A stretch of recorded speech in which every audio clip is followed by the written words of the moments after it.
প্রতীক্ষার সেই সময় খুবই কাছে, অতি কাছে, অতি কাছে। অনেকদিন ধরে যে আশা নিয়ে বসে আছে ফুটবল প্রেমীরা, সেই আশাটা আর মাত্র কয়েকটা ঘন্টার পরেই হয়তো সেই কাঙ্ক্ষিত ফসল আমরা পেতে যাচ্ছি। হ্যাঁ, বলতেছি বাংলাদেশ বনাম ভারতের ফুটবল ম্যাচের কথা। এশিয়ান গেমসের বাছাই পর্বে বাংলাদেশের সবচেয়ে মহা গুরুত্বপূর্ণ ম্যাচ ভারতের সাথে, যেই ম্যাচকে নিয়ে তুমুল আলোচনা এই মুহূর্তে বাংলাদেশ তথা দক্ষিণ এশিয়ার মধ্যে। যে আসলে হামজা চৌধুরীর কারণে সবচেয়ে বেশি আকর্ষণ এই মুহূর্তে এই ম্যাচের প্রতি। আর সেই ম্যাচটাকে ঘিরে বাংলাদেশি ফ্যানদের তো উল্লাস অনেক হাই। সেই উল্লাসটা ধরে রাখতে পারবে কি না বাংলাদেশ আগামীকালকে, সেটা দেখা যাবে। হামজাদের পারফরম্যান্সটা, সেই হামজা চৌধুরী শাফিল্ড ইউনাইটেড থেকে এখন বাংলাদেশ থেকে এখন ভারতে হয়তো কিছুটা কষ্টের মধ্যে যাচ্ছে ভারতে বাংলাদেশ ফুটবল টিমের, কারণ ভারতীয়রা সেখানে ঠিকঠাক ফেসিলিটিস বাংলাদেশ ফুটবল টিমকে দিচ্ছে না।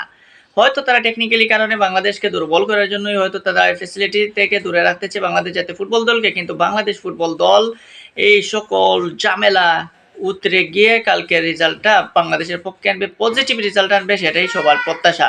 সো বাংলাদেশের এই ম্যাচটা মহা গুরুত্বপূর্ণ। এখানে কোচ কাপড়েরা কেমন কোন পজিশনে কাকে ব্যবহার করেন এবং হামজা চৌধুরী কোন পজিশনে খেলেন, সেটাই হচ্ছে ফুটবল প্রেমীদের মধ্যে সবচেয়ে আলোচনার তুঙ্গে।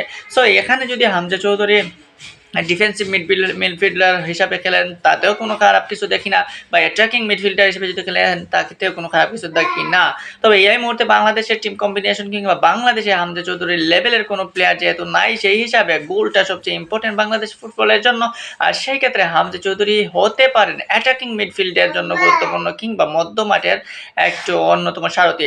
সো এক্ষেত্রে হামজা চৌধুরীকেই প্রধান ভূমিকা পালন করতে হবে, এবং হামজা চৌধুরীও বুঝতে পারবেন যে বাংলাদেশি যারা আছে প্লেয়াররা তাকে কতটা সাপোর্ট দেবেন, তারা তাকে কতটা উপরে নিয়ে যেতে পারবেন, এবং বাংলাদেশের ফুটবল ফ্যানরাও সেই প্রত্যাশার কিছুটা হলেও ঝলক দেখতে পারবে যে আসলে হামজা চৌধুরী বাংলাদেশ ফুটবলে লং টাইম সার্ভিস দেওয়ার জন্য কিছু একটা নিয়ে এসেছেন। সো সো এখানে বাংলাদেশের ফুটবল ফ্যানদের জন্য একটা মহা চ্যালেঞ্জিং একটা সময় বয়ে যাচ্ছে, কারণ ভারতীয় ফ্যানরা তারাও কিন্তু হামজা চৌধুরী বয়ে সুনীল ছেত্রীর মতো তারকা ফুটবলারকে তারা অবসর ভেঙে নিয়ে এসেছে, কারণ সুনীল ছেত্রী তাদের ইতিহাসের অন্যতম সেরা প্লেয়ার কিংবা দক্ষিণ এশিয়ার অন্যতম সেরা স্ট্রাইকার। বিশ্ব ফুটবলের সর্বোচ্চ গোলদাতার মধ্যে সেরা তিনিও রয়েছেন এই সুনীল ছেত্রী। সো সুনীল ছেত্রীর ওপর ভরসা রাখতেছে ভারতীয় ফুটবল, এবং তারা যে প্রস্তুতি ম্যাচ খেলেছে বা ফ্রেন্ডলি ম্যাচ খেলেছে, সেখানেও তারা শতভাগ জয় পেয়েছে, সুনীল ছেত্রী গোল করেছেন। সো তাদের আশাও রয়েছে থঙ্গে, কিন্তু তাদের মধ্যে সেই বয়টাও রয়েছে হামজা চৌধুরীর। হামজা বয়ে কুপঘাত ভারতীয়রা এবার চাইবে হয়তো হামজাকে চেপে ধরতে, কিন্তু হামজাকে চেপে ধরলেও কি বাংলাদেশের বাকি ফুটবলাররা ছেড়ে দেবে? বিশেষ করে জামাল ভাইয়া, তারিক কাজী কিংবা শেখ মুরসালিনরা, তাদের শতভাগ দিতে হবে। আর মূল ভরসা স্ট্রাইকিং প্রান্তে আলামিনের ওপর ভরসাই রাখতে হচ্ছে কাবরেরা কোচের সবচেয়ে বেশি। সো আলামিনকে দিয়েই হতে পারে বাংলাদেশের উদ্ধার, এবং সেই আলামিনের ওপরই ভরসা রাখতে পারবে গোল মেশিন বা গোল এনে দেওয়ার ক্ষেত্রে।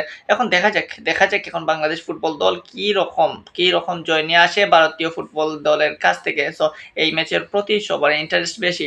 আশা করি বাংলাদেশ ফুটবল দল শেষ পর্যন্ত জয়ের হাসিটাই হাসবে।